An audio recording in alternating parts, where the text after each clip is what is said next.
అసలే అధికార పార్టీ, పైగా ప్లీనరీ ఏర్పాట్లకు కొదవే ఉండదు.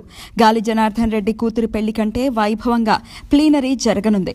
ఏర్పాట్ల వరకు ఓకే, మరి అక్కడికి వచ్చిన నేతలకు, కార్యకర్తలకు ఎలాంటి వంటకాలు వడ్డించిపోతున్నారో తెలిస్తే మనము వెళ్తే పోలా అనుకుంటాం.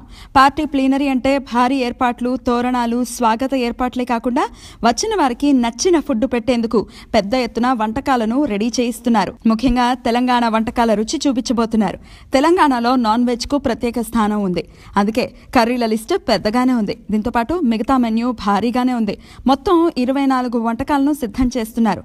Mutton biryani, dum chicken fry, mutton షార్వా, fish fry, mutton dalcha, egg పులుసుతో పాటు ప్లెయిన్ పుల్కా, మిర్చికా సాలాడ్, బగారా రైస్, ప్లెయిన్ రైస్, ఆలూ టమాటో కర్రీ, గంగాబావి యాంజీ దాల్, పప్పుచారు, పచ్చి పులుసు, పెరుగు, చట్నీ పెరుగు సిద్ధం చేయబోతున్నారు. సమ్మర్ కావడంతో అందుకు తగ్గట్టుగానే ice creams, fruit salads, sweets తయారు చేయిస్తున్నారు.